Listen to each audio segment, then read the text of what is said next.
Pannilore. It's been a little bit, so I'm glad to have my cohort in crime here, Wiki Dave, with me tonight. How's it going, Dave? No, I'm doing fine. So first recording of the year.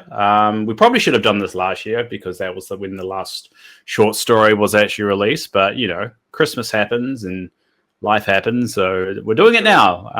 And now that we're both, I think I've got my hands on the fourth edition stuff. As you can notice in the background, I've got a framed map of Pannilore. For the audio people listening on audio, that means nothing. But I guess I've got my books. Do you have your books, Mark?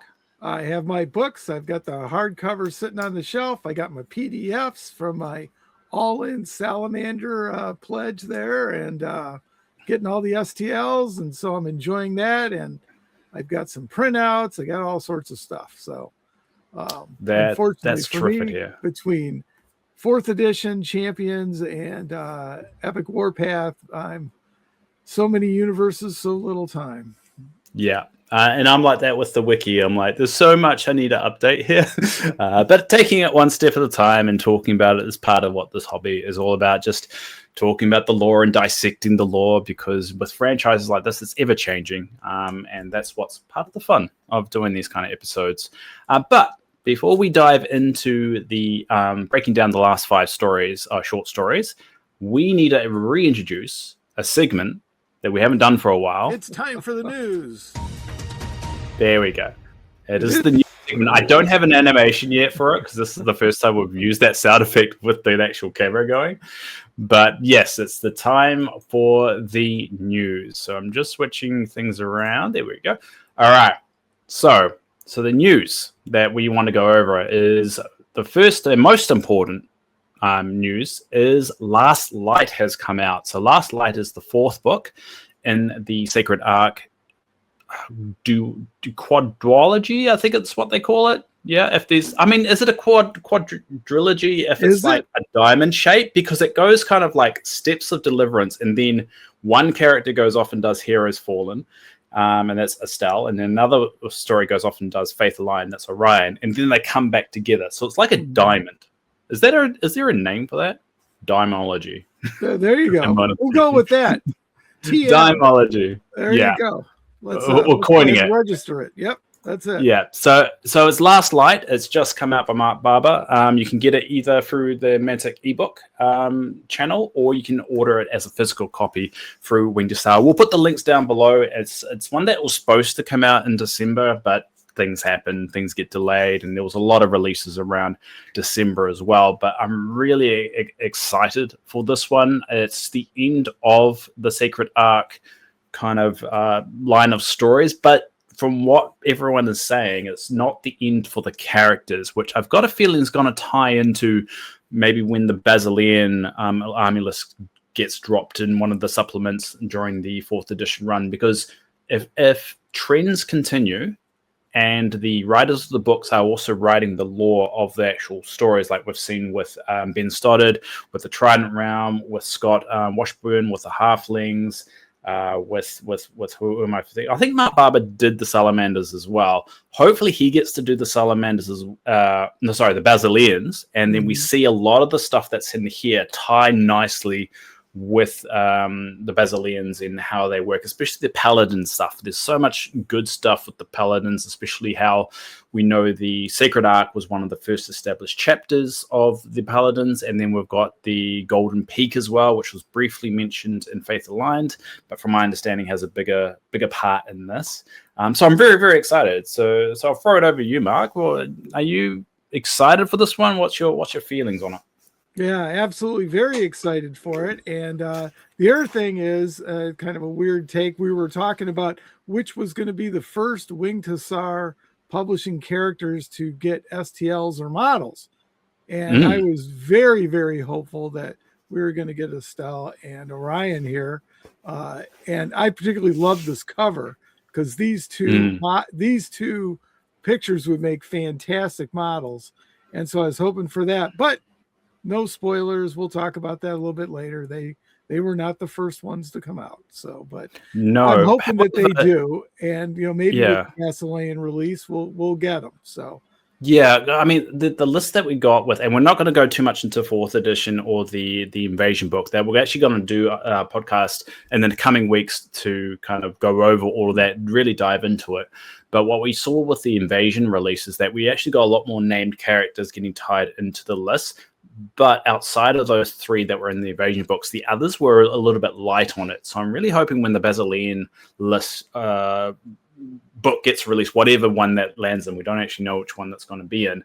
Maybe they include Orion as either a character to be played on the table like a champion, but because we've already got a Basilian champion, and maybe just integrated as just an add-on into a unit or so forth, but still get a model for it. So there is hope yet, and I think the best way of showing that that's wanted right now is really lapping it up and make some noise about it, because I think they've done a terrific job with the Salamander tie-ins, with the models, and with everything so far. And this is not me just trying to blow smoke at Mantic. This is legitimately, I do think they've done a marvelous job. And it's a good precedent going forward. It's just a case of if they keep it up and whether we all support it as well. Because at the end of the day, if there's no money in it, there's no point doing it.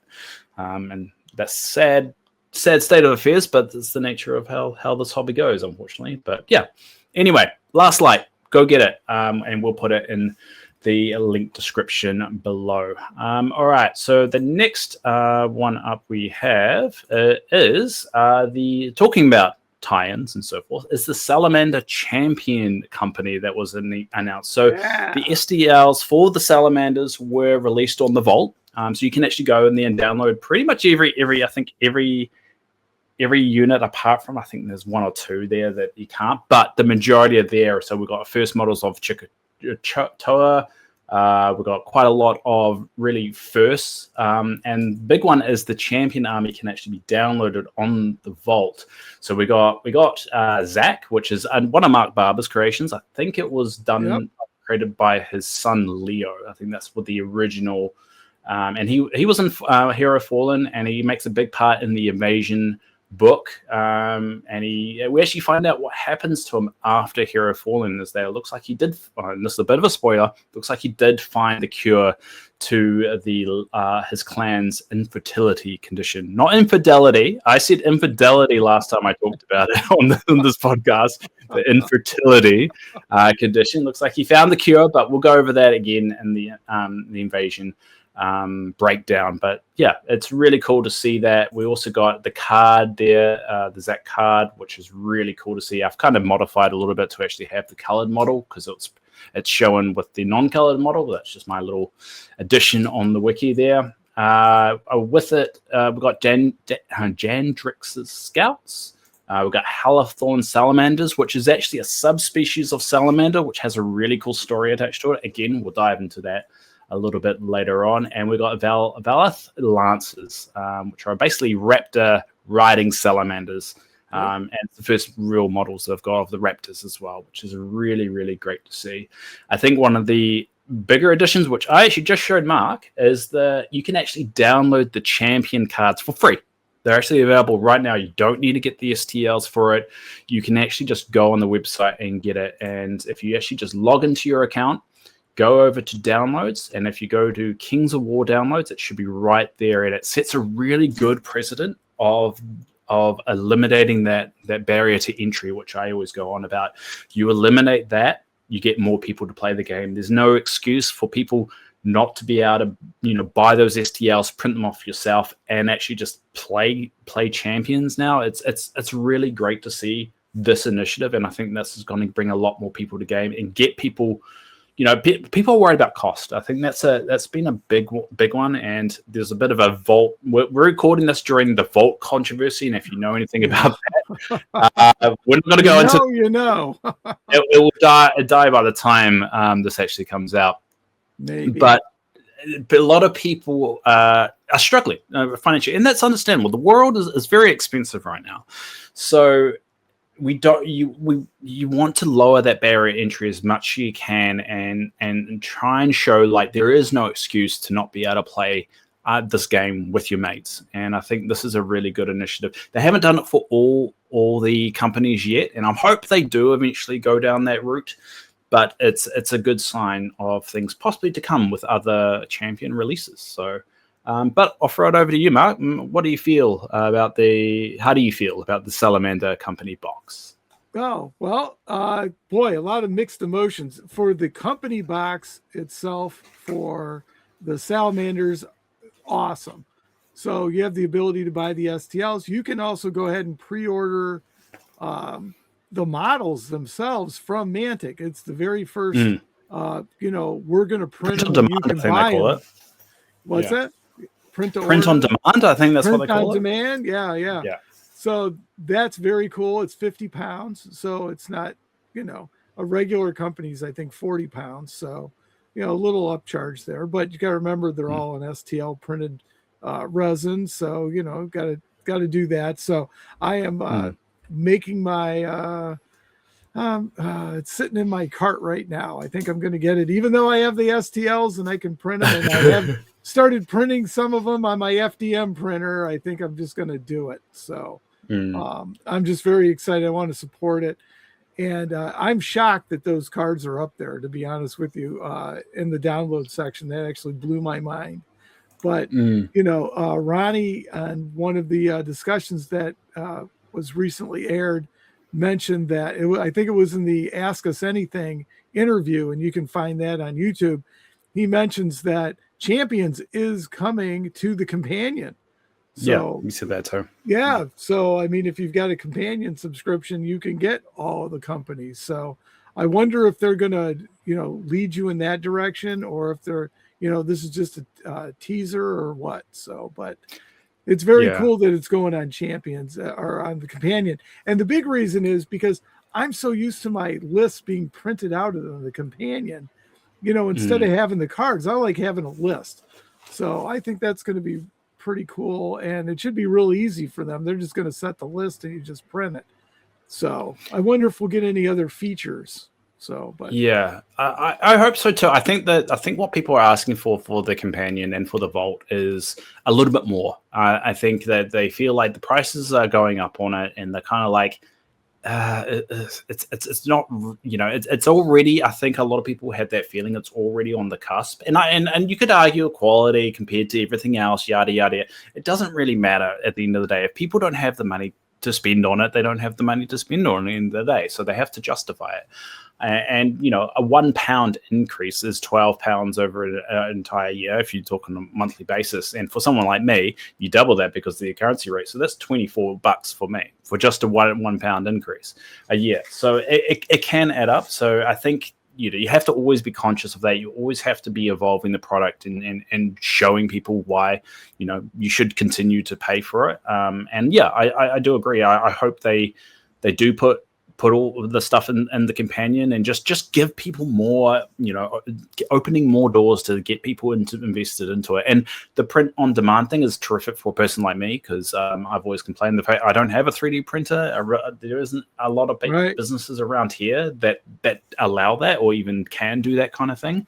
So ordering them on demand is perfect. And especially how they've changed the vault to be you can buy individual STLs. I think that's really going to help me with building my halfling army as well. I really want to get back into that, and there's so much wicked stuff that they've set up a really good skeleton for what they could be doing going forward. It's just a question of whether they keep pushing that, or do they kind of just sit on that for another year or two and then make the changes. They need to constantly kind of keep adding and refreshing it. And I would like to see maybe some PDFs or some old stuff they no longer sell on there. I think that will help build out that package of the companion. So with the companion, you also get the old PDFs, so that if you're curious and you can spend an afternoon reading through the old documentation, maybe even put in a book or two on the companion of maybe the short stories of the Eyes of the Abyss compilation. That would be really cool. But yeah, there's just things out there. But I think they're definitely on the right track, and I'm very positive about it. Yeah, I mean, if you're a full price STL only customer paying the £9.99, that price is not going up at all. So that one's staying level. Also, if you're a legacy, your STL price isn't going up. The real place where it's hitting is the companion, if you kind of break it down a little bit. So The real area is if you're an annual subscriber, they're getting rid of that and they're going monthly. So that's where your increase is coming in. And so a lot of people are kind of feeling that. But in general, it's a pound 50 is what you're looking at a month for the increase. And so, across the board. But again, if you're a legacy plus you're doing the annual subscription, right now you're paying 108 pounds a year, and that's going to go up to, I think, like 136 pounds or something like that. So, but based on the new thing that they're talking about. So, but that's where the controversy lies at the moment, but I think they're smoothing it all out. And,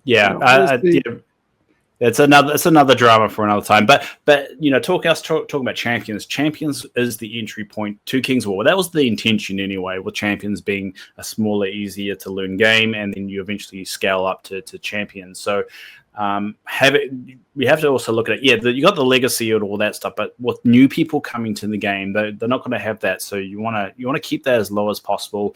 Give people the ability to jump into Champions, learn the basics of the game, start to step up and grow from there. So yeah, I'm really excited to where it's, and I'm hoping to dive a little bit into the lore of these characters, especially the Halithorn salamanders. I think that's going to be a very interesting one. I think I've read some of the lore that's stated about why they look so different. There is a physical appearance and the chill, as they're calling it, of the condition of why they look different. I think is really, really cool. But yeah, that's going to be for next week or the week after, depending on when we get around to the invasion.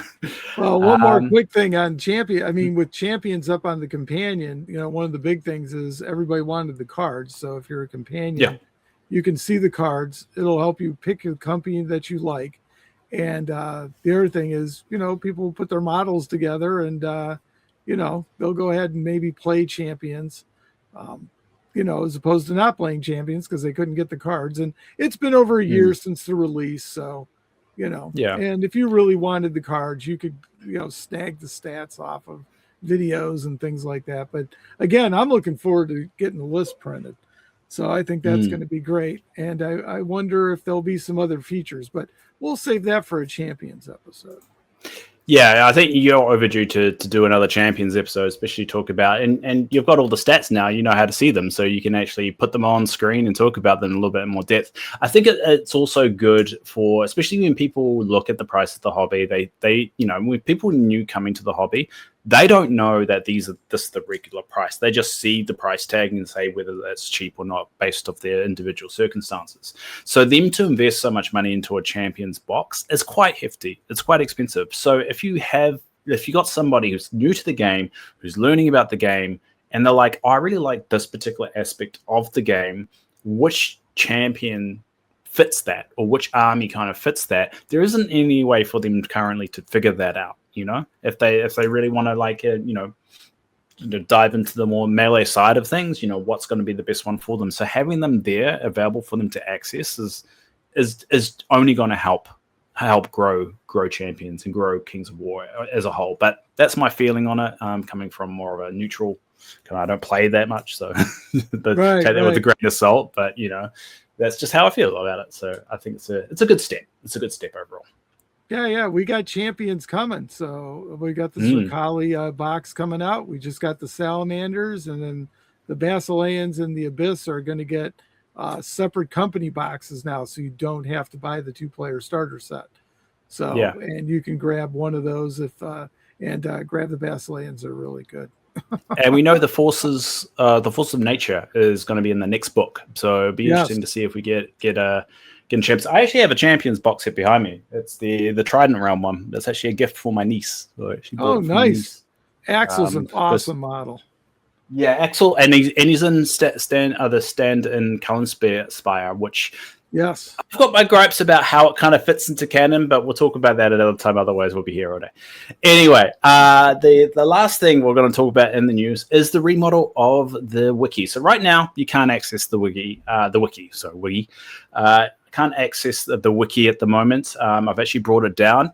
There was 2 reasons for that. One, AI ruined the traffic to a point where the wiki nearly got deleted. So over a course of, I think it was a month, it got hit 2 million times by AI bots. to a point it flooded and Wow. basically short-circuited the servers that I was on, and they flagged it saying, hey, we've detected suspicious activity and you're going to be, you're about to be deleted. And so I kind of panicked. Luckily, I reached out to the Kings of War community, and there's somebody called Matt who reached out and helped me kind of figure out how to put a bit of Cloudflare on it to do are you a bot kind of button? You know how you have to click that little button to prove you're not a bot.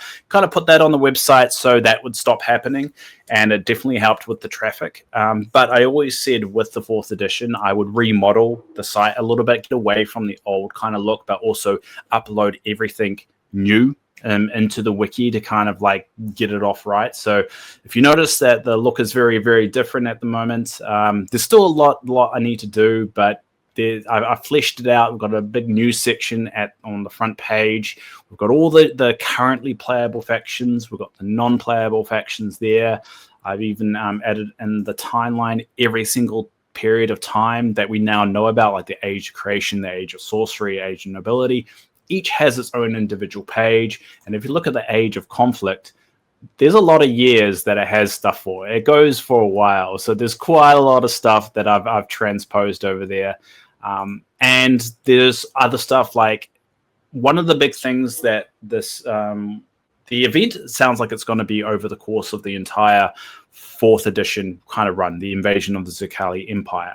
So I've started fleshing out that page, so if people want to jump into the lore, they've got a really good page to just catch up, because there's going to be a lot of times that people are going to step away or people are going to come new, and they're going to want to know exactly what's going on so far without, needing to read like a paragraph every single time just to kind of catch up of where they are. So I've got a bit of a page there, breaks it down. I've even put all the short story. I'm starting to put all the short stories into what claw they actually were attached to. Wow. And that's including some of the short stories. So we know on this little map that I've made here, you can actually see I've got a little tiger there. I've got a little phoenix there. I've got a little dragon there to say where all the claws are kind of going. Mm-hmm. So if there's a short story happening, say up here, it's part of the tortoise claw. And there was a short story down here, so we know that's a part of the phoenix claw. So that's a way of kind of doing it. And I'm still fleshing it out. And that's why the site's down at the moment, because I'm making some big fundamental changes there. So eventually that will go back up. I thought initially it was going to come back up the 1st of February, but I did initially tell Matt Gibb that I won't release any 4th edition stuff until the 15th of February. So I'm going to keep it down to the 15th of February. But that will actually coincide with an episode that we're going to be releasing about the invasion book. We're going to release that on the 15th of February and the same time. So you can look up everything that I've talked about here. I've also made an effort to try and flesh out the community side of the wiki. So if anyone's interested of what other podcasts are out there, what they can, if they're bored and they want to listen to something, I've got all other known podcasts there. I'm kind of fleshing out the YouTube section, going to flesh out all the Facebook section. There's a lot of stuff that I'm working on to make the wiki a little bit more community friendly, and hopefully everyone kind of enjoys it, because I've put in a lot of effort. Every night I'm working on this, and my vision's actually, I'm slowly losing my vision because of my medication's drying out my eyes. It's causing my eyes to get blurry, but I'm managing to slowly complete it. And there's so many interesting things that I want to talk about with 4th edition. I won't yet. There's a subspecies of salamander, subspecies of ogre, which might be quite interesting to go into. So much cool stuff. So yeah, I figured I'd mention that because I'm pretty proud of it myself. I've put a lot of work into it. Well, it's an awesome thing, Dave. Thank you very much. Don't need to thank me. It's just part of my obsession. Gotcha. I'm not really doing it for anyone else but my crazies. Oh, there you go. Well, somebody had to put map to Matt Gilbert's mind on paper, so to speak. Yeah, I think it will also help build the legacy of the lore as well. I think as Pannilore and Kings of War grows its own identity away from all the other established ones, I think this is going to help keep that on track, and so people can just jump in. And I really hope a lot more people jump into the lore aspect of it, because it does help those periods of time where the hobby's not really clicking for you, maybe painting or the game itself, or there's something about the community that's really bummed you out or just getting you down, or it could be just the culture surrounding the hobby. And then it's the lore that brings you back a bit. That's why there's so many books in the Black Library, and there's sometimes just reading, spending a day smashing through a whole bunch of lore and just getting invested in that side of it helps you get back in love with the hobby. So I hope that does it for somebody anyway. Absolutely. Yeah, I mean, and cool. With this, and I mean, you can see that Mantic's now embracing Wing to Sar, which is fantastic. 100%. If you're going to see, and they told you this, that the lore was going to be the driver for 4th edition. So, as each book comes out, the lore is going to be living, and you're just going to be able to follow it through the book releases and everything else. So, if you're a lore fan, it's exciting time.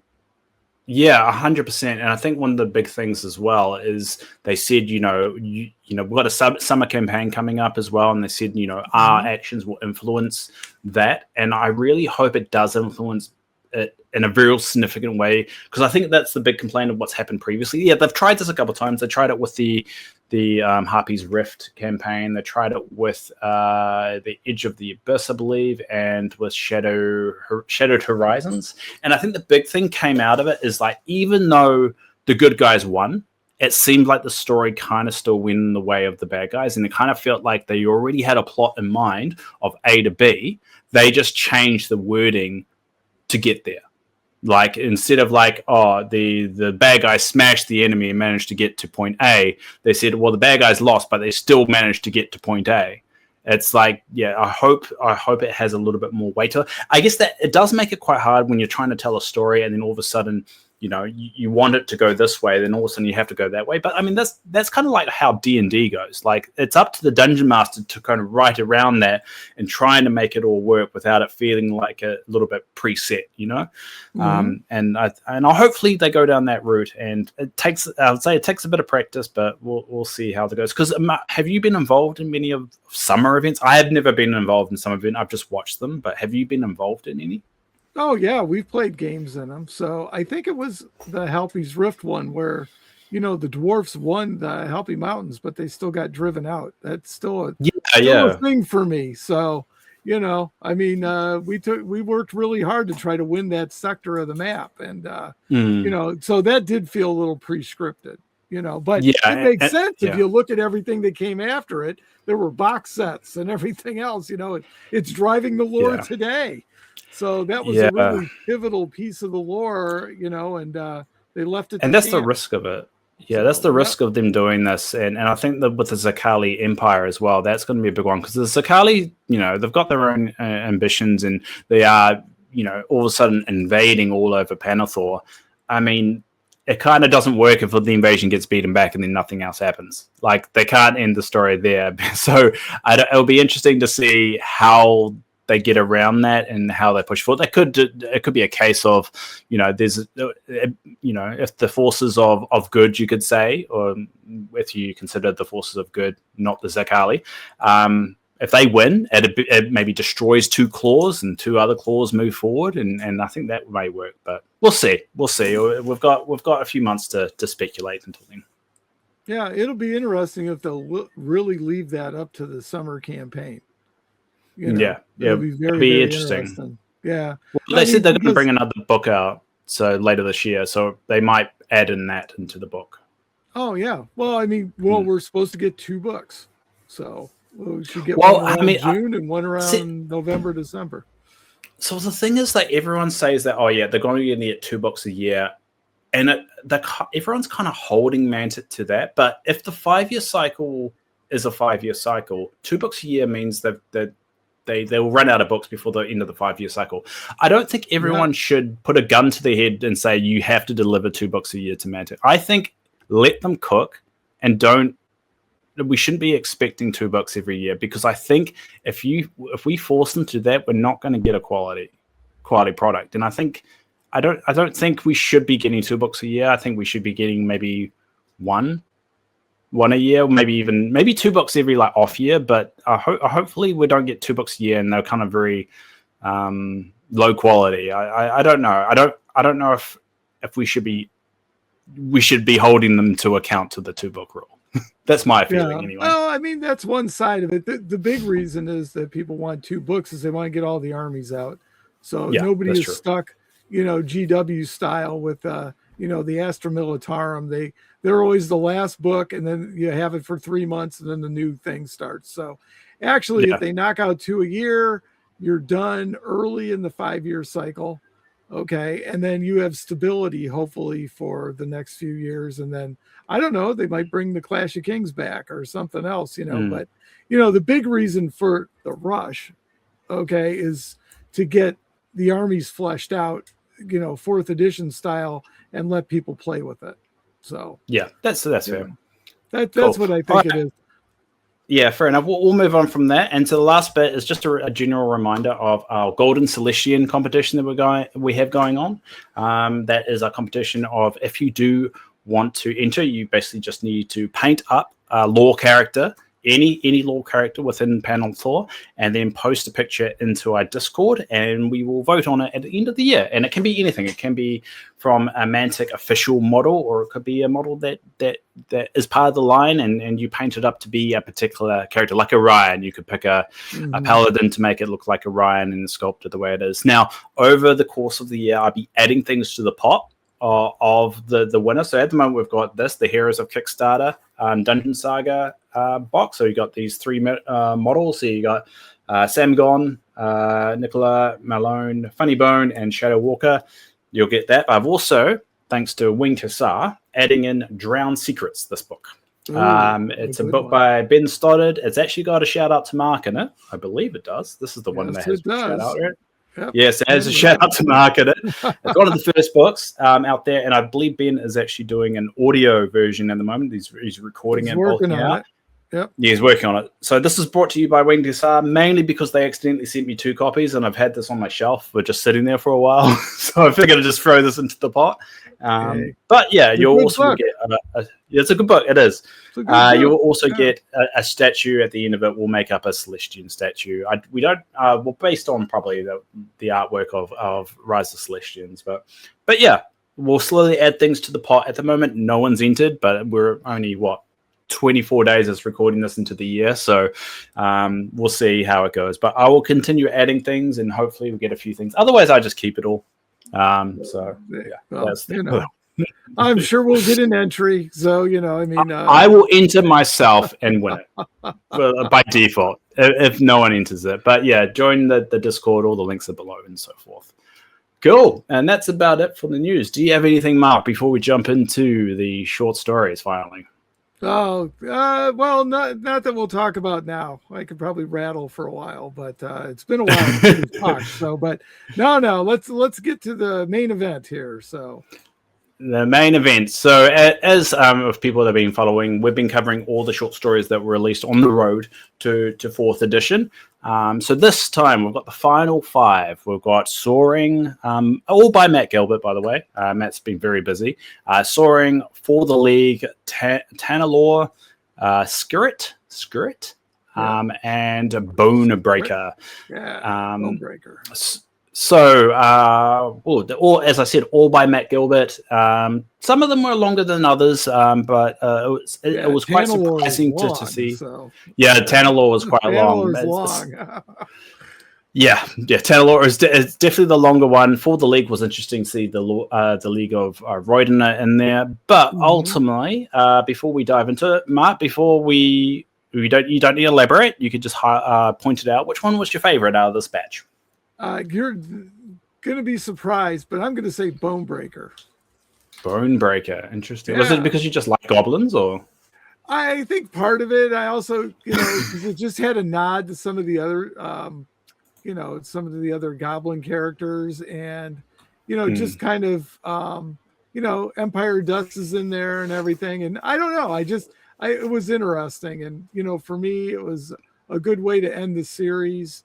And it was just a story, as opposed to trying to have a point to it. Oops, I kind of jumped ahead there, but yeah, I don't know. I liked it. We'll be playing once. What's the point? Yeah, it was Pannilore, but Bonebreaker snuck in at the end there and took it out. So, but how about you, Dave? Which one did you like the best? I like For the League. I like For the League mainly because I like watching the League of Roidina get their ass beaten after being racist to halflings. Like, I don't know. I think the League of Roidina was one of those that I'm a bit bummed out, and spoiler alert, they're not in 4th edition as their own faction. I kind of wanted them to stay around because I feel like they were a different breed of kind of human, that they had this, they had a very American kind of feel to it because they had different states and they had a very kind of weird, like, you know, opinionated kind of political system. And I don't know, I just felt the League of Roidina was a very different type of human, and I would have been cool to keep them around a little bit because they were being manipulated a lot by Lord Dravid.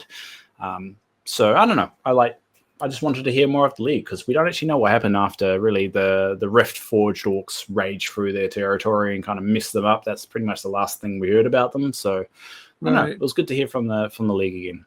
Yeah. Digressing just a touch, it's going to be interesting. I think Mantic might actually put out some Kingdoms of Men models. So the way I'm reading to it. I think we're going to get a lot of that kind of lore in one of the books. Probably with the Kingdom of Men will probably be like I don't know what like an A army. I believe they call it A, B, and C armies. Right. I think they're going to have. Yep. Yeah, I think they will have probably the Kings of Men as a primary one, and then they could just elaborate all the the successor kingdoms, the younger kingdoms, the League of Roidina. They can really go through all those and give them a really good bulk of lore because we don't know much about those little states here and there. And in the wiki, I've kind of noted them as kingdoms and so forth, but we don't know more than that. So I've got a feeling we will get quite a lot because there's so much potential. There's so many different human cultures you can make from that, and the way they are, and who's allied with who, who's peaceful and so forth. And some of those kingdoms are noted to be elven, human, dwarf hybrid kingdoms as well. So it'll be interesting to see if we get some of that. So there's so much potential there. I'm looking forward to reading about it eventually. Yeah, before the alignment thing was taken out, and I still think that this is viable. They should have like a good, neutral, bad spectrum of Kingdoms of Men armies.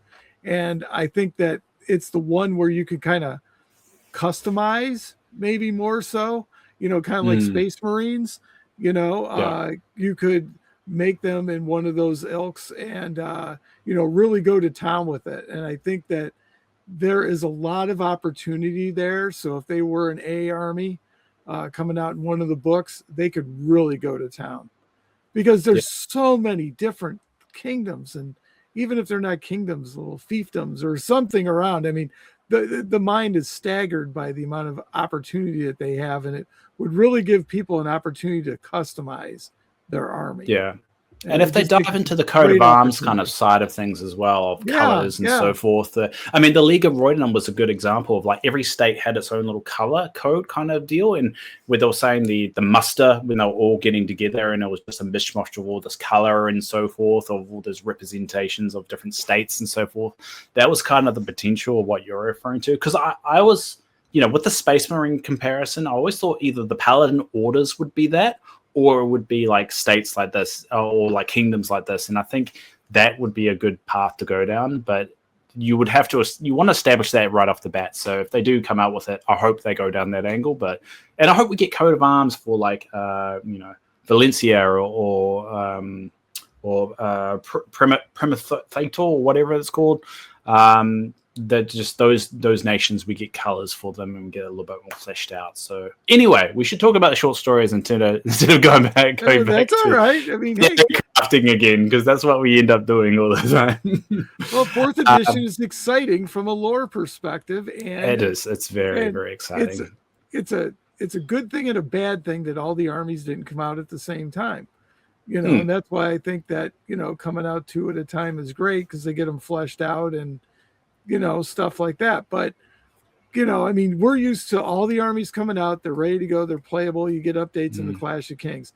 This time around, we got some really generic army lists, and you're going to get some detail and lore in each of the book releases.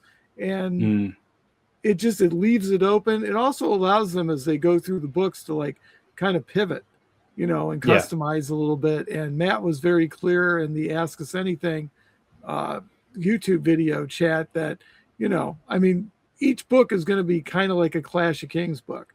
If something's out of whack or they need to add something to everybody or something, they're going to do it.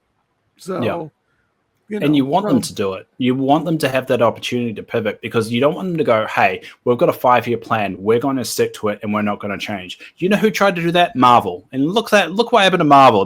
People just stopped caring about it and fell off the wagon because they didn't pivot. They didn't have that flexibility to choose to go down a different path. They got stuck in their ways a little bit. And you don't want that here. You want to go, hey, we're going to try something. Doesn't work. Let's just say it out loud. It didn't work, and let's make it right the best way we can. And I think that's what it's going to be with here. They're going to introduce 3 armies, see if it works. They're going to spend the year getting those 3, or the half year, however long they're taking, to get those 3 to a point where they're like, all right, we're happy with it. Let's release it, instead of needing to do everything. And if they want, they could reintroduce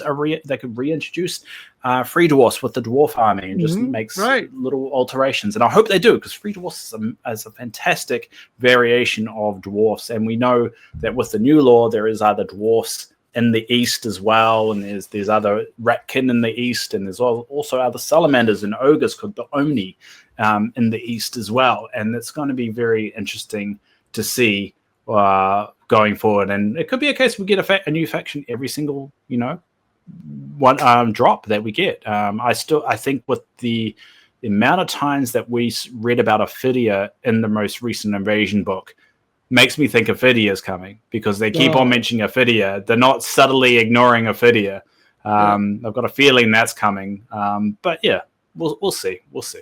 Yeah, it'd be interesting if that was the capstone army. So, like in the last book or something like that. And, get everybody fired up. You've slogged through 5 books. Here comes 6. And here comes Ophidia. But we've been being teased with Ophidia for years and years and years. And I know Matt's been working on that list forever. So it'll be great to see it come out. And you're right. Everything's tied into Ophidia. So I think we're going to get those snake species, that Uranus snake species, I think may come with Ophidia, because there seems to be a lot of connections with Ophidia and that snake race, the Uranus. But yeah, we'll talk about that at another time. I think that's theory crafting. I think that would be a really good invasion talk when we get to that particular book. Go. All right. So the first one we're going to talk about is Soaring, as I said, by Matt Gilbert. So basically, this takes place in 3851, which I'm going to throw this to Mark, because we're going to have a little bit of fun with this. Mark, what significant event takes place in 3851? You're asking me that on a Friday night? I'm going to say I don't remember, because it's a Saturday afternoon for me. Go for it. Let us know, Dave. It's the Edge of the Abyss. So the Edge of the Abyss. Yeah, so that takes place in 3,850 to 3,854, and this takes place in 3,851. So just 1 year after the Edge of the Abyss, but they haven't invaded the Harpy Mountains yet. That takes place in the later half of that 4-year time frame. So Therion was riding his Frostwing, who he called Bran, which is a weird name to call like a giant eagle Bran. But what am I talking about? Free-eyed Raven from Game of Thrones. That's why he called it Bran. Never mind. I just got that now. Anyway, well, he was searching for the enemy, which were the Abyssal Dwarfs. After arriving at Camfryn Pass, Therion found signs of battle and spotted. Now, he's got a Welsh name here, so I'm not going to be able to pronounce it right, but it was Dwynfawr, so Dynfawr. So he spotted Dwynfawr's forces fighting Overmaster Vingal. Therion saw in the tree line some hidden regiments, and he which slowly started to emerge from the forest, and then him, along with Gwynon and Rhiannon, started dropping flash bombs down at them and started bombing them to hell. The flash bomb signaled nearby Free Dwarf Berserker Brock Riders, which were hiding in the ravine, to come out, and they charged at the new attackers. Rhydon's raven then all of a sudden started screeching, and then they turned and saw a flock of gargoyles clashing with Dwynen's forces. So they had come down and started attacking the forces and helping out the abyssal dwarfs. Essentially, it caused the Imperial forces to collapse, the Imperial dwarf forces to collapse and start retreating. And then the riders, they saw what was going on. They flew away to alert Lorne Thalden of the situation. So they flew away to tell their lord of basically the Imperial forces getting their ass kicked. And that's the end of the story. So, Mark, the classic question, what was the point? I'm hoping that it means that the abyssal dwarfs are coming to Champions. So technically they're already in Champions if you think about it. Yeah, I know. Technically, that's still a little burn there. So you know what? Yeah. And you take that little drift that leaves it open that we get another Northern Alliance army too. So that's true. Champions company. So we'll see. But I thought it was a cool story. You know, some good battle stuff in there, and you know, stuff like that, Wheeled Over and the Brock Rider charge and everything. I thought it was a pretty good story. So, you know, what's the point? Like I said, I'll go with the Abyssal Dwarfs and Champions. So, but I think the point was, in their old third edition lists, the birds, they went called Frostwings. What were they called?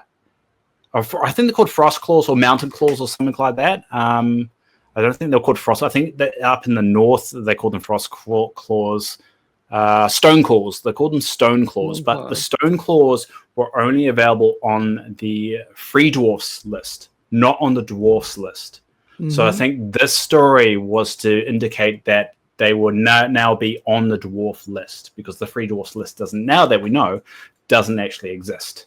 So now, and on the original Dwarf list, on the third edition, they didn't have Stone Claws. They didn't have that available on their list. So now they do. With fourth edition, they now have them on the list. So I think that's the point of the story, to indicate they're now on the same list, which doesn't really make a lot of sense. But, you know, I think that's why they did it. That's what I think is the point. I think you got it. Yeah, I think the story is definitely an average story based on, I would say the 6. I'll say a 6 just because it did have some kind of point to indicate that merging.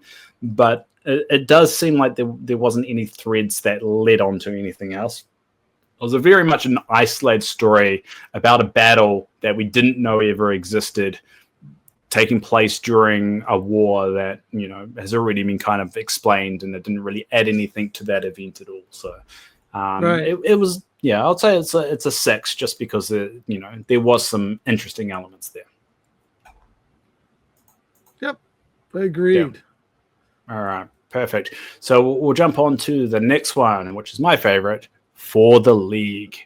So this takes place in 3869. So this takes place about 1 year after the Reforged Orcs kind of done their thing, but 1 year before the Sakali invasion. So it's right in that sweet spot in between those 2 years. But it looks like they didn't defeat the Orcs completely, because it's an Orc and Goblin force that was attacking the Duke of Tarinspire, which is more of the northern part of the League of Rhoydener.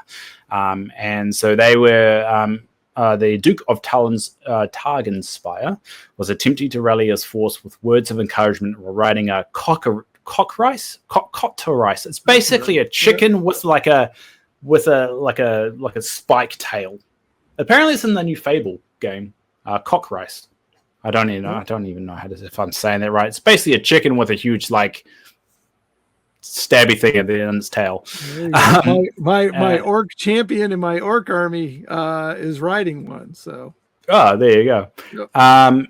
As the Duke was trying to rally their troops, a rock came out of nowhere and took the head off the rock trice, killing it and taking out some nearby bowmen in the process. The Orcs then charged at the officer knights, attempting to pull the Duke free from the body of the cockrice. The League of Roidina attempted to rally the archers and fired at the charging orcs right before they slammed in the spears and shields of Wilhelm's unit, which is the main character in the story. Initially, they managed to hold off the orc charge as countless orcs died after the charge. The fighting was all around and brutal as the melee began. Wilhelm fought and eventually was grabbed by the throat and about to have his neck crushed when he saw the Duke's household knights make the charge, and then Wilhelm fell to the ground and lost consciousness. After some time, Wilhelm woke from the dead on top of the dead body of Gilkrim, who was among the dead, including Simon, Rickard, and Jace, a lot of dead people, and his best friend Peter, which is obviously not a great thing to wake up to. Groggily, Wilhelm got to his feet and got back into the fight. And that's the end of the story. So yeah, I put it a bit higher, about a 7. It's good to see the League. I would probably liked a little bit more kind of, details about the status of the League rather than just fighting random orcs, because that seems to be all they do is fight orcs. But Mark, I'll chuck it to you. What's your feelings on the story? I thought it was pretty good. What's the point? What's the point? I think the point is orcs and Riftforge orcs are the same, and the greenskins are all cooperating. So, we find that in Kings of War in particular, the goblins are separate from the orcs, and you've got a combined force. So that must mean something. Hopefully coming along when the orcs get their own book, maybe they'll combine with the goblins or have some kind of way to have the list do something, because allies are not a thing. So, how do they pull that off? So will they go ahead and put some orc and goblin units, in those particular armies coming into the future? The world may never know, but we'll know because the book will come out. So, but we're probably getting new orc models, so we'll probably get it included in a book that we'll probably get that a little bit fleshed out about that story. I don't think that's the point of this particular story, mainly because there's no mention of Riftforged orcs in the story. It's just orcs. I think the point of the story is to, and this is really me grasping for straws of trying to find a point, but I think the point is the League is still around, even though they're not a faction anymore. Because this takes place only a year before where the modern story is. I think it's just to say the League is here still. It's still trying to fight. It's still fighting for survival, but it's not a faction at the moment. And it's one of those cases of what, is it a faction just because it's non-playable right now? Is it a defunct, or is it a faction you just can't play at the moment? So for one example of a defunct faction is, from what we've learned, the Order of the Brother Mark, which seems to have been disestablished and merged into Basileion's army. So they're a defunct one, no longer probably going to be coming up as an individual, unless something happens in the law to justify it.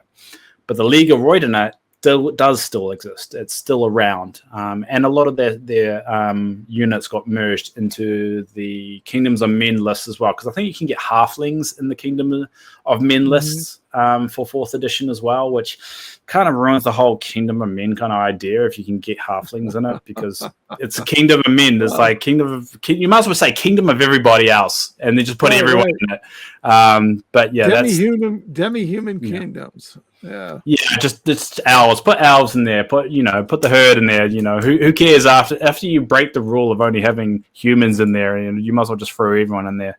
But yeah, that's what I believe the point was. Even though the art did show. It shows right now for those that are visually watching. I've been waiting to say it. Yeah, it's Riftforged orcs. So you could assume, but even if we go back to Soaring, those are Northern Alliance troops there, yes. But Northern Alliance wasn't that story. I think they just used it as set dressing, but I don't think there was nothing in the story that indicate they were rift infused orcs. That's what Riftforged orcs are. I just think I think that's my best grasping at straws take on that particular story. Well, I mean, furthering my point, the artwork is Riftforged, and then they talk about orcs, and the list is called orcs. It's not called Riftforged orcs. So yeah, that's kind of my take. Also, with this particular painting, I like, with the artwork, the lion is awesome. Okay. The Manticore, yeah. And the orc art is like So, Yeah. so, but Yeah. yeah. I mean that the red eyes and those fangs I and like the everything blue else, fur very and evocative. I love it. Yeah, looks very awesome. So.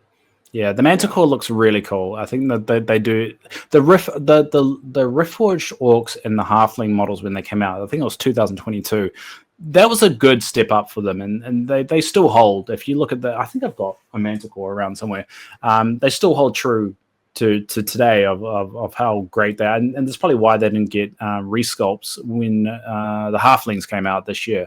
The new halfling models, they didn't resculpt any of those existing ones because they didn't need to. They did a really good job, and they look really good. The details soft on the sides. They're definitely the last of that type of printing on the plastic and casting and everything. But I like them. I got a ton of them. So from that standpoint, and the I've got a halflings few.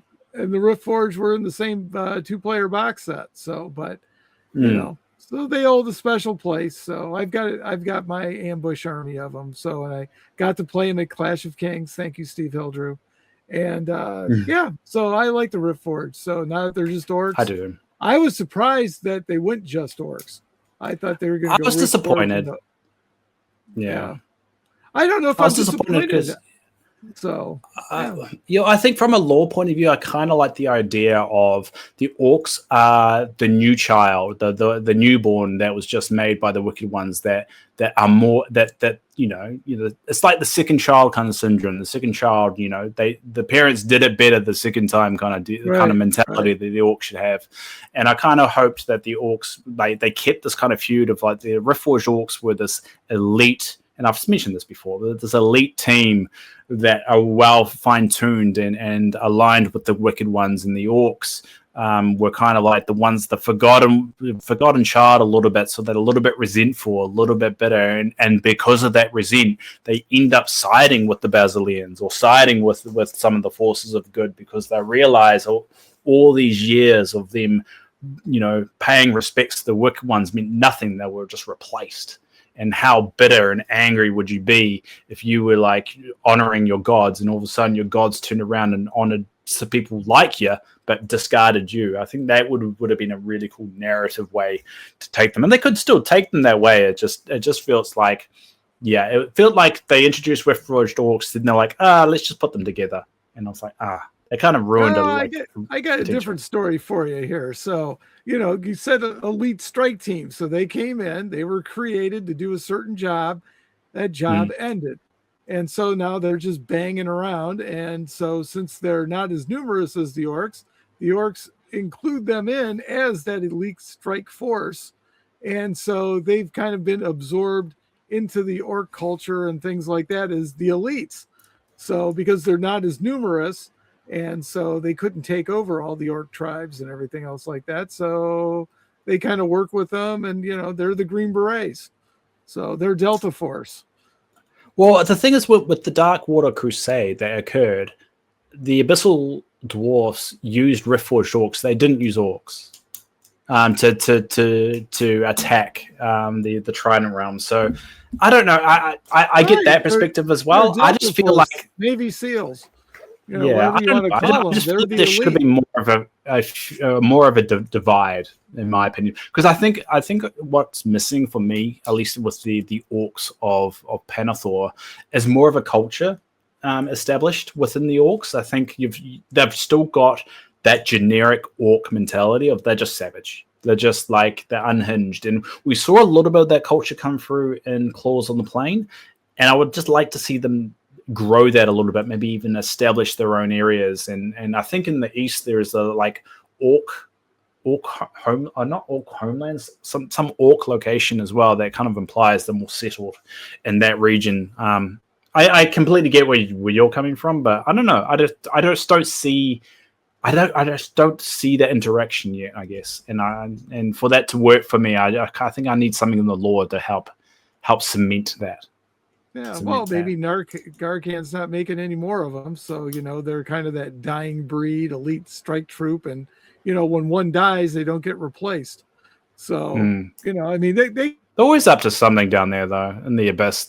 Apparently creating a sentient race Yeah. in Pannilore is so easy. Like the abyssal dwarfs, they just made the ratkin. The wicked ones, they create the naiads, they create the herd creatures, they create orcs, goblins, and everything. Apparently, hobgoblins are a thing according to the invasion book. The hobgoblins exist. Thank God, because I keep on mentioning I'll bring back for hobgoblins. What other races? You got the Hemicons or whatever, the doggies. They've just created from nothing. Like apparently, it's really easy to make a sentient race.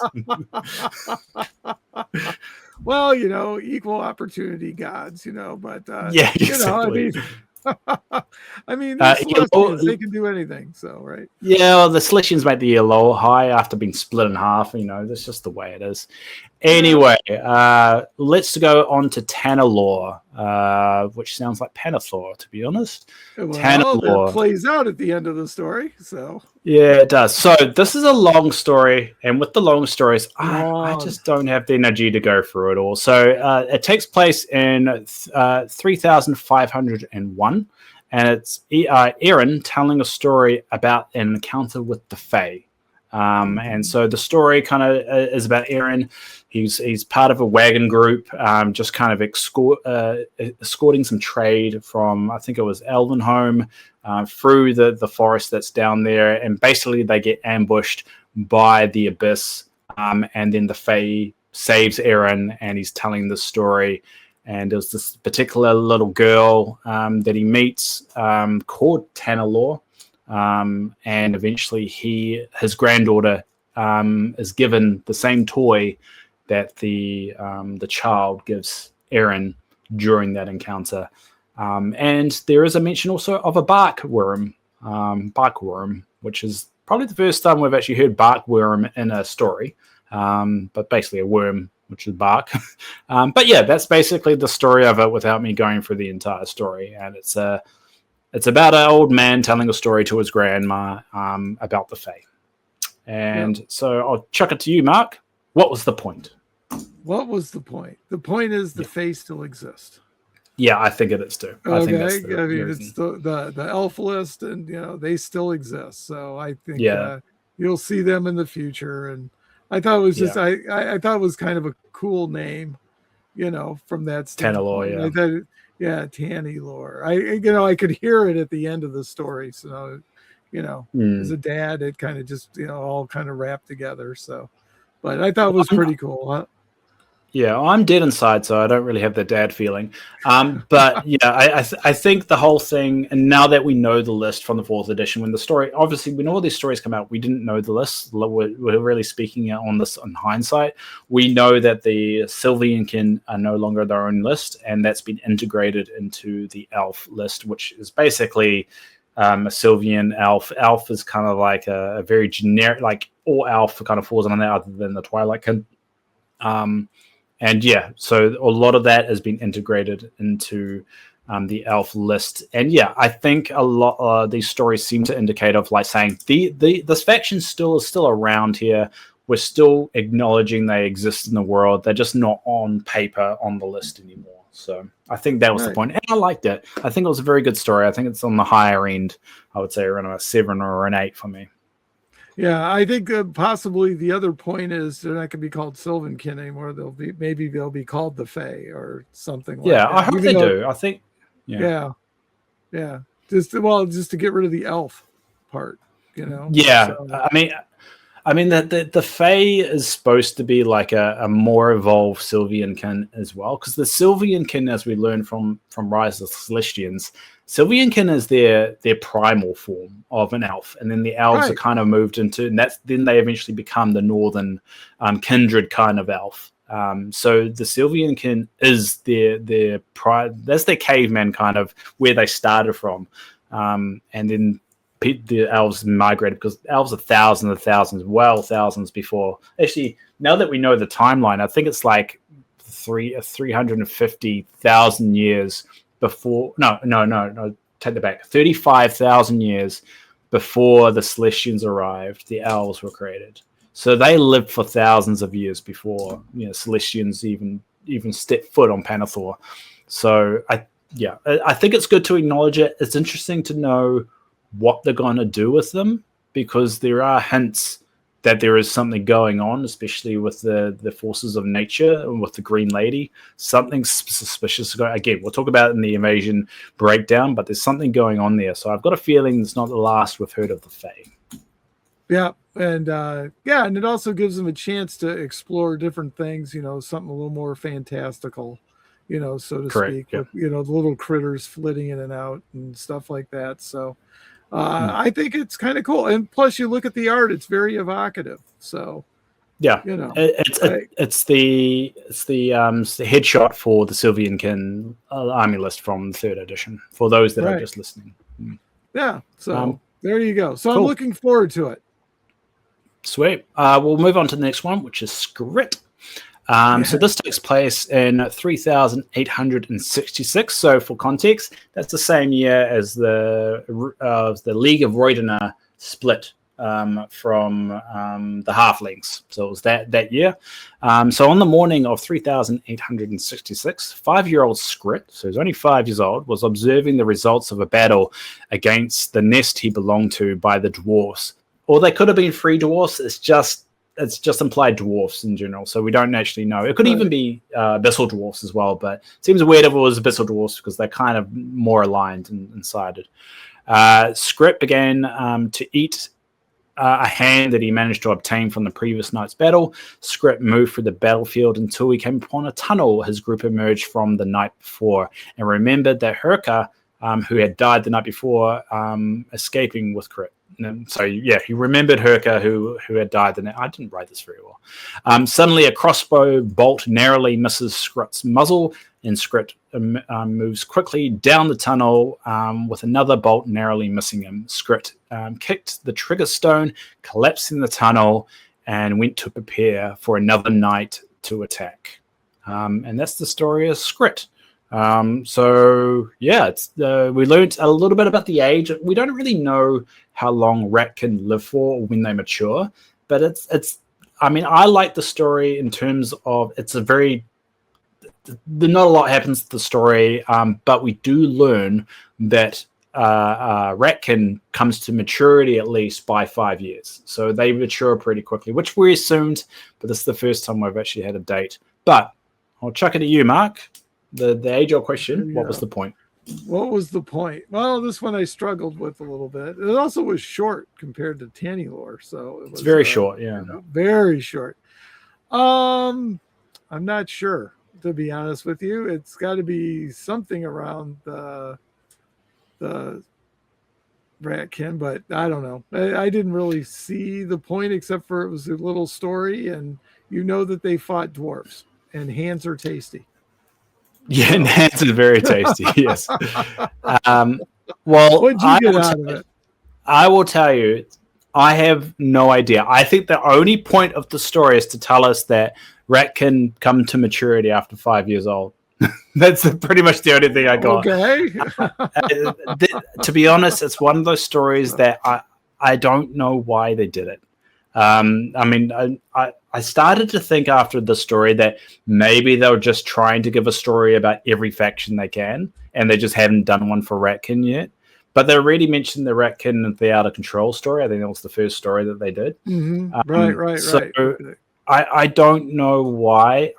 And I was thinking with 4th edition, maybe the context would help there, but it didn't. So I don't know. Maybe Skrit comes back. Maybe Skrit's a known character in the lore, and that this is part of his origin story. I don't know. It just feels like this is one of those stories that they probably could have used for something else, or at least given the task maybe to a fan, or for someone else to write a story, maybe to tie more into 4th edition. So unfortunately, it's a bit low. It's about a 2 or a 3 on my scale. Bit disappointing. It's nothing against the writing itself. It's just sometimes, part of writing a story is also making sure that there's a message or point to it. And this just doesn't seem to have anything. And I mean this with all the love in the world, hopefully, Matt, if you're listening to this.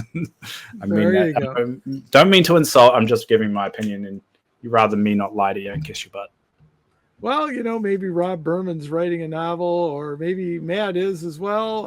And Scrit's gonna, play a major role in that, or this event will show up in that novel sometime along the way. Yeah, But one if could only hope. I will take back Or- everything I just or said if he does that. maybe, Yeah. or maybe Scrit's the champion in the Champions Company that comes out for Racket. Oh. I That would will be cool. take back all my negativity that I had for that story if that turns out to be true, or at least this event, this story makes sense in the context of something else. Maybe it was this battle that Scrit was a part of, and he comes back, and it all ties in with the lore, and it's a big significant thing. I will forgive it if that's the case, but we don't have that context. We only can judge it based off the information we have in front of us.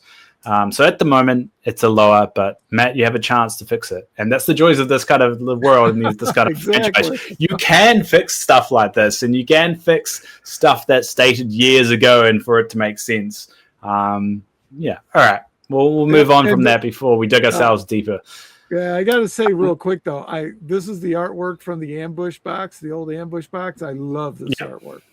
So, yeah, it's a headshot from the 3rd edition army list as well that you see. Yeah, I think he actually has a name. Yeah, that's too bad, because it would be great if he was Scrit and they modeled the model after this. I think that would be an absolute. That would be pretty good. I'm pretty sure he was a brute that this one is based off.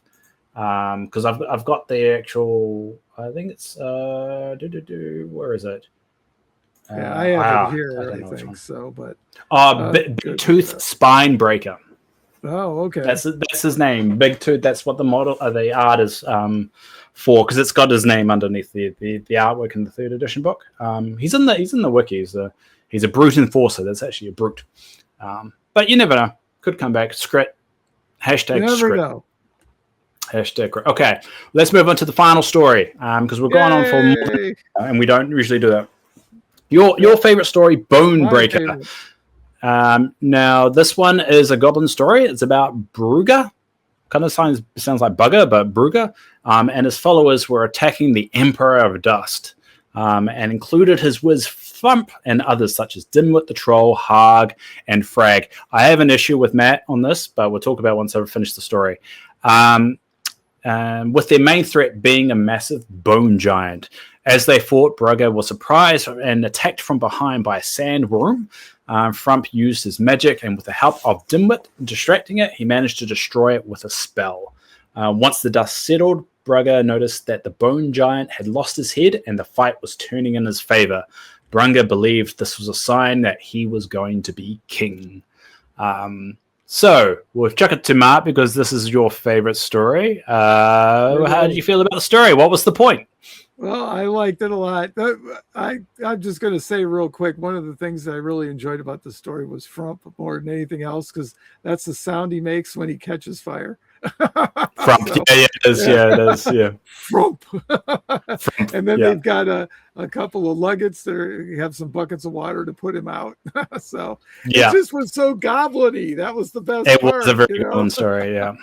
I don't know what has Matt ever said what's his fate? Because we know Ronnie's favorite faction is dwarves. Do we know what Matt's favorite faction is? I don't know if he's ever stated it, but I'll tell you what, in my opinion, it's probably Night Stalkers, because he designed it and it is super creepy and weird. And, he's mentioned in a lot of interviews how that came out of his mind. So I think that's his baby, but I could be wrong. But if I was going to guess, that would be my guess. So, but what did you think the point was? Now the point, and I told Mark this before, the point I believe in this story has got nothing to do with goblins in 4th edition. There is an ongoing kind of storyline about Goblin King. So we had Grogger, who is the ascent of the Goblin King. It was all about Grogger. That was created by Rob Berman. He wrote that book. He also created Grogger for the Edge of the Abyss supplement before the book came out. And it kind of hinted that he was going to go to Glimmer. And there's some Harpy's Rift ties in there as well. And then Rob also made Grony, which is basically a goblin king that has some jetpacks. So he's got old aeronaut. He found some aeronaut kind of jetpacks, and he's flying around with them. So Rob has made two kings that are apparently fighting each other, and we see that with 4th edition. There's some dialogue there of them fighting together and having this particular feud. And I think Matt felt left out because Rob had made two kings, and he was just like, well, I want a king. Where's my king fighting in this? And so he made Brugger to be the 3rd king. And there seems to be, he kind of hints that there's more kings out there. I'm thinking this is going to be a War of the 5 Kings kind of scenario that they're building towards. There's going to be this massive goblin war that's going to break out of all these wannabe kings. And I think Brugger is just the most recent addition. And I think it's going to be around Glimmer of where it's all going to tie in. Because Glimmer's been mentioned for so long. It was mentioned in the 3rd edition Green Book of existing. And I think it was run by a queen at that point, actually. I think I can't remember the queen's name. But there's a goblin queen. And then it always hints in the Ascent of the Goblin King that Grogger's trying to find Glimmer. It just mentions Glimmer, kind of hints at that. And then there's some the aftermath of Harpy's Rift. There's a storyline of the Gauntlet Wiz. I can't remember her name, but basically she gets approached by Gritter. Gritter, who's in Ascent of the Goblin King, saying that Grogger wants to talk to them in Glimmer. So it kind of brings the Glimmer. And that was in the 3865 or 66, something around there. So I think this is that. I think it's got something to do with that, mainly because that's the only thing I can think of here. I can't think of anything. I think this is the first time we've actually heard of Bone Giant. I think Bone Giant is something we've never seen on the table, but we've heard about. And whether we don't really know, is a Bone Giant a giant of bones, which it sounds like this is confirmation that it is just a giant of bones. So it's an undead giant rather than a subspecies of giant, which it's a sand giant or something, and they just call it a bone giant. So I think the bone giant also confirms that it's just an undead version of giant as a bone giant, which is just a little nugget there that I'll throw in. Yeah, it kind of raised out of the pack. So, so I think that was just really interesting. And, they talked a little bit more about the magic, and, he's trying to get the magic to make the dead things undead things too. So he mentions that in there. So, so very interesting.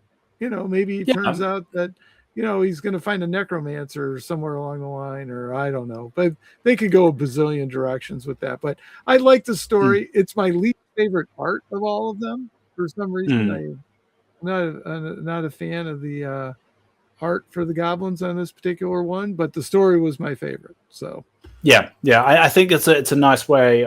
It's a nice, more light-hearted story to end on, and that it also, I should mention, it takes place in 3867. So what's that? It's 1 year after the Broken Alliance. So 1 year after the Halflings broke away from the League, and then it's 1 year before the the Reforge Orcs arrive, and then 3 years before the current timeline with the invasion.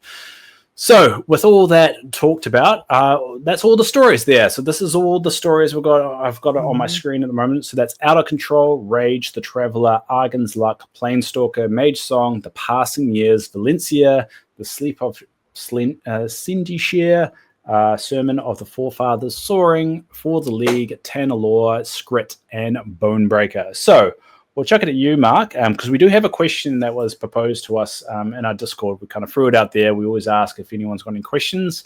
But before we go into it, what was your favorite story? What was your least favorite story? We'll quickly go for it. Let's see. My favorite story was the one with Orloff. And so The Passing Years. The Passing Years. I liked it only because he's such an iconic character. If you do the lore and you've played the other games in the series, it just, to see him back and see him as an old guy, just kind of told you that the stories were moving forward, and that was like concrete proof of that. So, it showed you that the years passed. Yeah. So And that would be my favorite story because it ties into the invasion book as well of the end of it. It talks about Olaf's or whatever it is. I'm calling Olaf like from Frozen. I don't know why I mixed it up. Exactly. Everybody does Yeah, that because of Frozen. Yeah. yeah. It talks about the Oracle. It fleshes out the Oracle's story as well in the invasion book, and it sounds like that's the direction this whole invasion of the Zakali Empire is going towards. And I think that story makes more context after you've read Invasion as well. It kind of ties in a little bit. I think I would say the other honorable mention will probably be the Traveler. I think that's Alanis's story, and I think that now that we know the context, that they're actually getting attacked by, I think it's by the dragon. The dragon claw is the claw that's attacking them, and to know that she's up there, it's quite interesting where all the champions are now, because now that we have the context, Alanis is up in the north, Axel's in the south. Taran is in the south too, because he's in Stand of Cullenspire, so he's down there. We also know Taran talked to that Northern Alliance, or not Brock.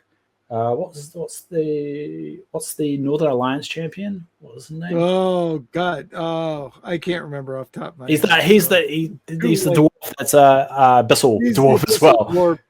Yeah, I can't remember his name, but in the story. Yeah, and I think in Invasion, or it's either Invasion or it's in the 4th edition book, Taran mentions meeting him as well as he's going up as well. So all the champions are spread out throughout the world and not as close, because I thought they all were just going up north and they all were going to meet up north, and that's where the story is. Everyone's spread out so much that it's quite interesting how they're all going to be brought together. Because I mean, Alana still has to go from the battle lines and like with the Dragon Claw all the way up there, if that's the way they're going to go, because it is hinting towards the Oracle being something to do with champions. So it will be, and it sounds like because you in champions you got that the chip, and then it turns out that's the Zakali logo. Ended up being. We know that the Zakali are going that way too.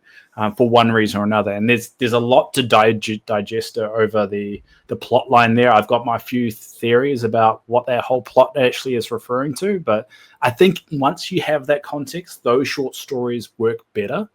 And Planestalker as well, I would say is up there, because it talks about Halathorn and that's that particular story. I think it's definitely a mixed bag overall. And if we go into quickly, because this will lead into this conversation, we'll bring into Kodos, Matthias from our Discord, mentions, how do you feel about the stories in hindsight that we now know the new lore and army lists?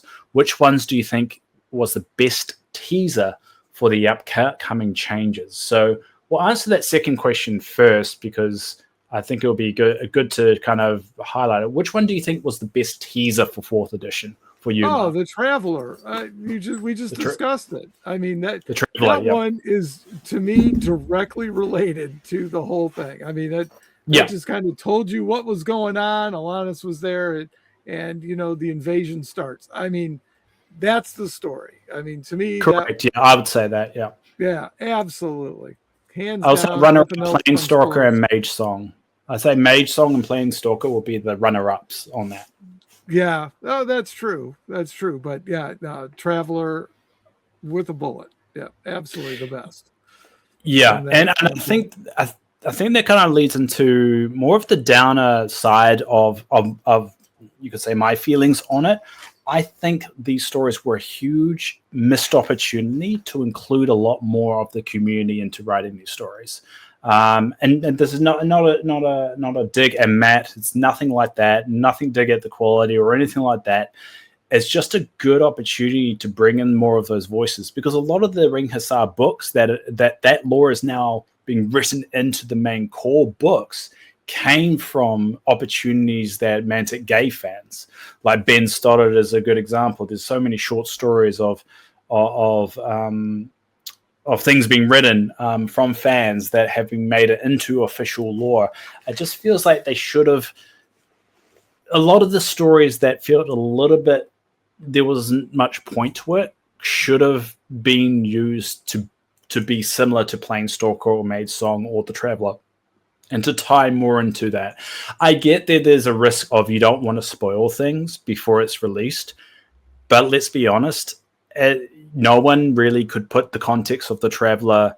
Like, if you read The Traveler, you would not be spoiled for anything until after you've actually read everything and can go back and read it, and you're like, oh, okay, now it makes sense. You're not spoiling anything.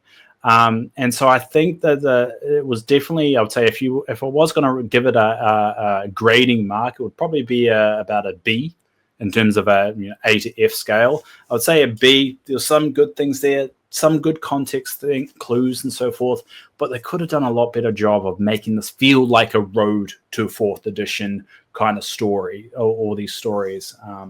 But yeah, that's my feeling. What about you, Mark? Yeah, I think it was a valiant effort. Okay, I'll give it a B as well. And I mean, I think the missed opportunity there, if you were looking at it from that standpoint, was each of the stories could have been an introduction to the army lists, kind of as we were saying. But, like you have the story, Pannilore about the Fae. Fae aren't in the game. So, they're a former faction. So it's like, well, looking forward, what are we going to be doing? The other thing was, I wish that the timelines made a little more sense. They were jumping all over the place. So, some of them were really negative timeline, I think was the Sandy Shire one or something like that. So I didn't get the point of it like zipping all over the timeline. So, so it didn't seem like it was telling a cohesive story. It was just kind of like bipping around the Kings of War timeline. Yeah, there wasn't some like a through theme, you could say, like that ties them all together. That if it was all got to do with the Zerkali, or maybe characters that are involved in the Zerkali invasion, so like maybe you could have done a story about Aaron Cadwater, maybe how he gets down to Kallenspire. Yes, that they've got a story of that in the invasion book. There's a bit of a spiel about Aaron, but maybe stepping back a little bit of like, why did he begin his journey down that way? They could have also added in about what the Basileans are kind of doing. I mean, we now know, and again, we're talking about this in hindsight, so we got a little bit of a luxury there. We now know about the Shining Ones coming off the mountain and having this conflicted argument about how to go about the wicked ones. One side wants to try and redeem them, the other side wants to just get rid of them. How does the Basileans feel? Maybe we could have had a story there, fleshing that out. But out of context, if you just read that story, you wouldn't really make sense of that story until you read the lore. So if they could have done that story, and then you're like, what's going on here? And then go back to it, like, so that's what's actually happened. 2 Shining Ones have come down, and that's why there's a bit of conflict there. So it does feel like they could have done more. Our hope with maybe that they do something similar in the future, they reach out to the community, because in the community there's so many people that write lore for their own dwarf clans, and there's a Facebook group called the Bard of Ronnie, I believe it is, and there's a lot of these people put their fan fiction there, and there's so much talent in the community. And pretty much I would say everyone. I'll probably say Josh was probably the first person, first writer I've actually spoken to that wasn't really involved in Kings of War before he started writing for it. I'm typically a fan. Ben Stoddard is a fan. Mark Barber is a fan. Rob Respond, he's one that Winged Hussar. You've got James Dunbar. James Dunbar and C.R. Chester. That's the one, because I'm trying to think of his pen name because I can't remember his other name. We don't mention it. But yeah, they've got so much of this passion there that I'm surprised. I mean, they could have. I mean, I don't know the ins and outs. I wasn't in the back room, but it would have been cool to see a little bit more integration there. And I get the risk of, them revealing something they shouldn't, or it getting out and then spoilers and so forth. But at the end of the day, that's why NDAs exist, and if you don't trust your third party vendors, you're never going to be able to trust your third party collaborators and so forth. It's a slippery slope. So yeah, it feels like they could have done more. I'm appreciated that we got it. I think it's a really cool thing to have all these stories that anyone could read, that anyone can catch up on and feel immersed. And there's links on the wiki, and we'll obviously link in down below the 5 stories that we covered today.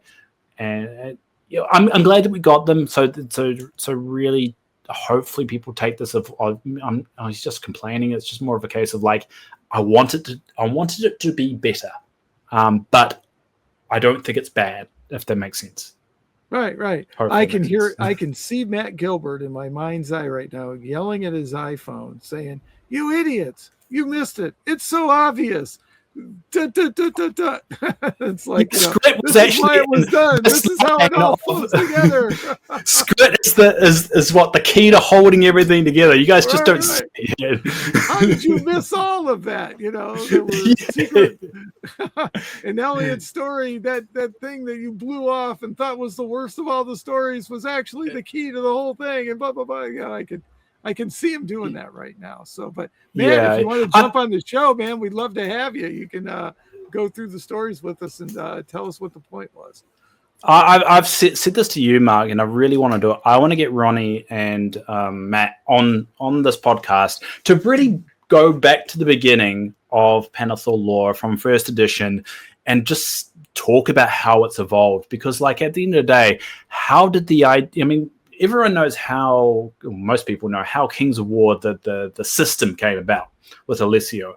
But what about the lore? How did that come about? Was it a case of, hey, we just need simple stuff. Let's just do good, bad. What should we call them? I know, shining, wicked. That works. Let's just throw that together. Or was there actually a little bit more thought? Was it, it was related to this that's inspired them? I really want to dive into that and also get an understanding of how they've seen lore in the past, how they see lore now, and how is it going forward? What do they want to do with it? Because I think they could do something very different from all the other franchises and system, and have it. I think a lot of the time with the what's the word? Cinematic universes and stuff, like the universes that cross, TV, movies, books, and all that. What people don't like is when it stops making sense. It's not that they get sick of them. It's just the fact of it starts breaking down and the stories start to be bad or restrictive. And with a franchise like this, you have the ability of being a bit of an overseer and really directing it the right way and making sure that doesn't happen. And it'll be interesting to see how they take it, because the stories and the table have been the closest they've ever been. Stories meaning the novels. And the lore on the table has been the closest it's ever been. And after reading Invasion and 4th edition, it's great. It's great seeing the synergy. It's great seeing Mark Barber's thoughts and feelings and stories. Those characters translating to be on the table and in the source books. And I want to see more of that. And this kind of stuff takes years to fester and to really build a really great following for. And I really would be curious to see where they want to go with it. And I'm excited for it. As we've been talking, I did look up the timeline for the sleep of Shindy Share. You said it didn't really make sense. It actually takes place around about 12 years after the cursing of the Illuminates, when they actually become undead. So that's why it was based around that time. So there was a purpose to that story. Now that we know the timeline that's in 4th edition, it's got to do with it was around about the same time as the cursing of the Illuminates and essentially the Empire of Dust. Well, see, that's why I told you, Matt's yelling at his podcast listening device of choice, going, "You idiots!" I know Scrit is holding everything together. It's going to be Scrit. We're going to come back on this and we were fools to dismiss Scrit. There you go. So blatantly. But yeah, fun. That's about it. So if anyone out there has got any comments about the short stories, anything you want to input, if you disagree with us entirely, leave a comment below, put a message on our Spotify. Just let us know. Comment in Discord. We'll chuck your voice on here, and we'll have a good conversation about it, because I can be a little bit negative sometimes about it. So it's good to be talked out of my crazy sometimes. There you go. Yeah, no. It was. I'm very grateful that we got them. I thought it was a nice thing to keep us going and a little distracted as we were waiting on 4th to come out. So, with the delay and everything else, So, yeah, big shout out to Mantic for putting those up. Yeah, and to be fair, Matt had a lot on, which is why I'm more surprised he actually had the time to write them all, and he didn't offload that to some fans or something. But yeah, we're really appreciative, and I think it's the most short stories we've actually had for an event so far, and all of it's documented, and it's all, if you can read it, go read it. It's on a webpage. It's on Mantic's website. Go check it out. But a breakdown will all be on the wiki once it goes live in February. Fantastic. All right. Well, that was a fabulous episode, in my opinion. I hope everyone enjoyed that. And anything else, Dave, before we wrap it up for tonight? Yep. So me and Mark are going to be doing the 4th edition rulebook first, summary or views on it next week.